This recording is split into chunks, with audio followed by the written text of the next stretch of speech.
बिस्मिल्लाहिर्रहमानिर्रहीम। लाखों करोड़ों दुरूदो सलाम मोहम्मद मुस्तफ़ा सल्लल्लाहु अलैहि वसल्लम और आले मोहम्मद पर। मैं हूं उमर दराज गोंदल। जस्टिस आमिर फारूक साहब हूं और उनकी अदालत में इब्हाम के बगैर कोई फैसला हो जाए, उनकी अदालत के ऊपर वो चीजें ना आए, ये मुमकिन हालिया पिछले सालों में हमने दिखाई नहीं दिया। आज आखिरी लम्हे जस्टिस आमिर फारूक ने पूरी की पूरी बाजी पलट दी। कैसे, मैं आपको ये बताना चाहता हूं बड़ी तफसील के साथ। आज एक तो सुबह सवेरे जब समाअत शुरू हुई उस वक्त भी मामला जो है लेट शुरू हुआ, उसके बाद दरमियान में वक्फा किया गया। फिर सुप्रीम कोर्ट ने जब कहा कि हाई कोर्ट से ऑर्डर आ जाए तो हम सुन लेते हैं, तो फिर टाइम निकाल के पूरे का पूरा मामला लटका दिया गया। अब इस वक्त की लेटेस्ट खबर क्या है? आज की लेटेस्ट खबर यह है कि इमरान खान की सजा आज भी जस्टिस आमिर फारूक साहब की अदालत से मुअत्तल नहीं हो सकी। अब अंदाजा मैं जरा जस्टिस आमिर फारूक साहब के कुछ आज के रिमार्क्स आपके सामने रखता हूं, फिर फैसला खुद कर लीजिएगा। फरमाने लगे कि जब जमानत का मामला होता है तो अदालत आमतौर पे मेरिट्स के ऊपर केस को नहीं लेके जाती। ठीक हो गया। उसके बावजूद उन्होंने एक और बात की। उन्होंने कहा कि देखिए ये तो वैसे ही मुख्तसर सजा है, तो मुख्तसर सजा जो है वो नोटिस के बगैर भी मुअत्तल हो जाती है। लेकिन उसके बावजूद जस्टिस आमिर फारूक साहब ने इमरान खान की सजा मुअत्तल आज भी नहीं की। जस्टिस आमिर फारूक साहब ने आज माना कि मातहत अदलिया गलती करे तो उसको इत्मीनान देना चाहिए। फिर उन्होंने माना जल्दबाजी में सब कुछ होता है, लेकिन उसके बावजूद सजा उन्होंने नहीं मुअत्तल की। आज लतीफ खोसा साहब ने उनके रूबरू कहा, एक तो कहा बड़ी माजरत के साथ सर आपने हुमायूं दिलावर को फैसला करने से नहीं रोका था, और फिर उन्होंने आज अदालत के रूबरू कहा कि अदालती तारीख में कभी ऐसा नहीं हुआ कि जमानत के मामले में इतने लंबे दलाइल हों।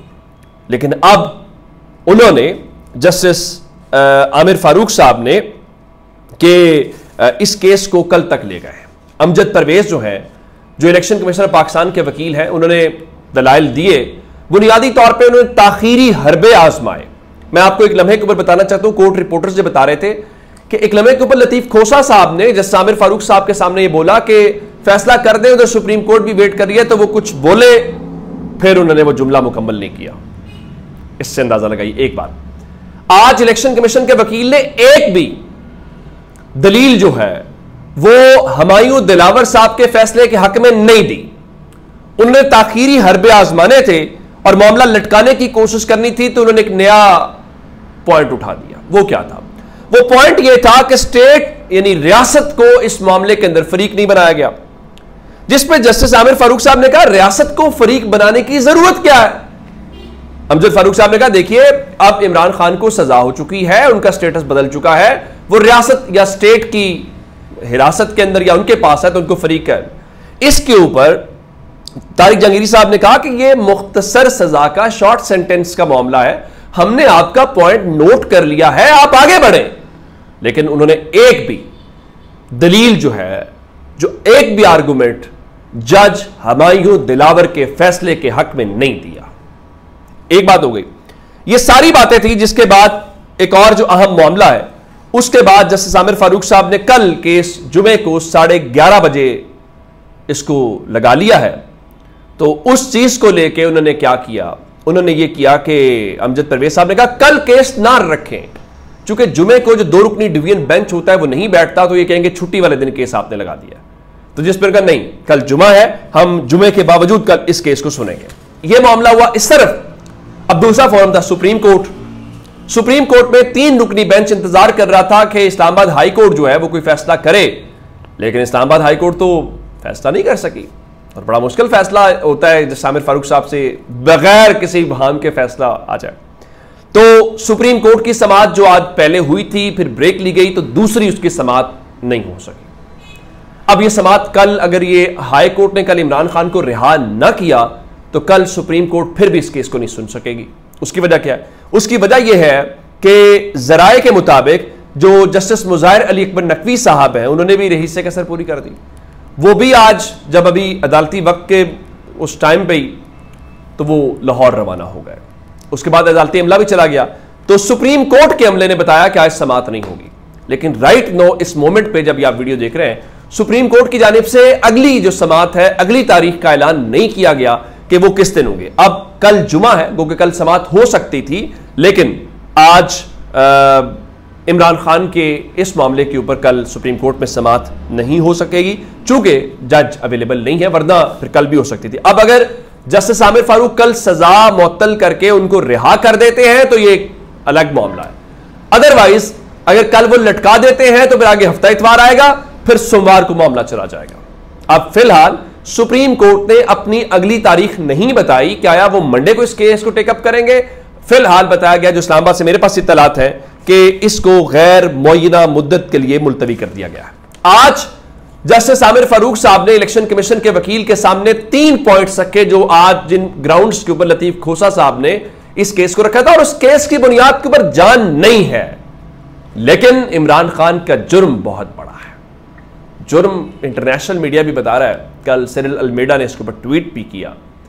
मसला उसका ये नहीं है, मसला ये है कि उसने मुल्क के जो हाकिम है, जो असल हुक्मरान है, उनके बारे में गुस्ताखी कर दी है। 3 सवाल है जनाब, जिसके ऊपर आज भी उन्होंने कहा कि आपके 3 सवालों के जवाब अमजद परवेज साहब आपने देने हैं। एक मैजिस्ट्रेट वाला, कि इलेक्शन कमीशन का मामला मैजिस्ट्रेट के पास क्यों नहीं आया, ये सेशन जज, एडिशनल सेशन जज के पास कैसे चला गया, हुमायूं दिलावर के पास। कानून कहता है मैजिस्ट्रेट के पास जाएगा। और इवन जिस दिन ख्वाजा हारिस साहब ने दलाइल दिए थे, उस दिन खुद जस्टिस आमिर फारूक साहब कह रहे थे मुझे भी समझ नहीं आ रही कैसे पहुंच गया। हैरान कुन बात है। अच्छा, उसके बाद उनका दौरानिये वाला, टाइम बार्ड वाला, कि 120 दिन के अंदर अंदर आपने करना था, आपने 120 दिन के अंदर कंप्लेन नहीं की, और जब टाइम बार्ड हो जाती है तो आप कुछ नहीं कर सकते। मैं हुदैबिया पेपर मिल शरीफ खानदान वाली आपको मिसाल पहले भी दे चुका हूं। तीसरा पॉइंट है अथॉरिटी वाला, कि secretary election commission district election commissioner को कैसे मजाज कर सकता है, उसको यह इख्तियार कैसे दे सकता है कि वह इमरान खान के खिलाफ जाके कंप्लेन करे। सवाल सिर्फ इतना है कि क्या सेक्रेटरी इलेक्शन कमीशन जो है वो खुद इलेक्शन कमीशन है? इसकी तारीफ है नहीं। उसकी तारीफ यह है कि चीफ इलेक्शन कमिश्नर और बाकी जो कमीशन के मेंबर्स हैं, पंजाब सिंध खैबर पख्तूनख्वा बलूचिस्तान जो है, ये चारों members plus chief election commissioner मिलके इलेक्शन कमीशन बनाते हैं। सेक्रेटरी जो है वो इलेक्शन कमीशन के बिहाफ के ऊपर ये इख्तियार इस्तेमाल नहीं कर सकता। 3 सवालों के जवाब है, जो सवाल क्लियर है, उसके बावजूद आज ये सब कुछ किया गया है। अब आगे चलते हैं। अब इसका एक मतलब यह है कि जस्टिस आमिर फारूक ने, जिस तरह आज वो सुप्रीम कोर्ट के बारे में बोलते बोलते रुक गए, उन्होंने सीधी टक्कर लिया कि आपने, मैं कहा था कि फैसला करें, हमने नहीं फैसला किया। कर लें जो कर रहा है, रिहा करा लें आप इमरान खान को। मकसद तो यही नजर आ रहा है। जाहिरन तो हो सकता है मैं गलत हूं, और मुझे गलत होना चाहिए इस मामले में। आगे चलते हैं जनाब। शरीफ खानदान ने इसके ऊपर चीखें मारना शुरू कर दी हैं। और एक तो मैं आपको बता दूं, शहबाज शरीफ और नवाज शरीफ की मुलाकात हुई है उधर जहां उनका कारोबार है, जहां उनके बच्चे हैं। तो पहले बताया गया था वो सितंबर में पाकिस्तान तशरीफ ले आएंगे। आज दोनों भाइयों ने इत्तेफाक किया वो सितंबर में पाकिस्तान नहीं आएंगे। बिल्कुल ठीक है।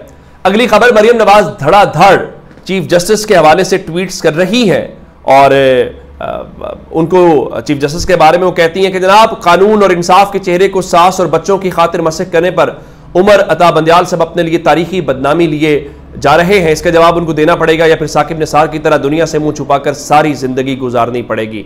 और फिर कुछ और इस तरह के स्क्रीनशॉट्स हैं। सवाल सिर्फ ये पैदा होता है कि नवाज शरीफ तो सजा याफ्ता थे, उनको तो जेल से निकाल के मुल्क की तारीख में पहली बार भेज दिया गया। क्या वहां उसके ऊपर जवाब नहीं देना पड़ेगा, या सिर्फ जवाब इमरान खान के मामले में देना पड़ेगा? चूंकि शरीफ खानदान को पता है कि इमरान खान के इस केस में जो उनके खिलाफ बना है उसमें जान नहीं है, उन्हें रिहा हो जाना है, तो ये बुनियादी तौर पे एक माहौल बना रहे हैं। ये जजेस के ऊपर एक दबाव डालने की या उनको तासुर देने की कोशिश है कि इमरान खान के लिए चीजें स्मूथ ना हो सकें या आसानी से ना हो सकें। लेकिन उसके बावजूद लोग जानते हैं, लोगों को रियलिटी का पता है, लोगों को हकीकत का पता है कि ये सिर्फ और सिर्फ इमरान खान को सबक सिखाने का केस है। अपना बहुत सा ख्याल रखिएगा। खुदा हाफिज।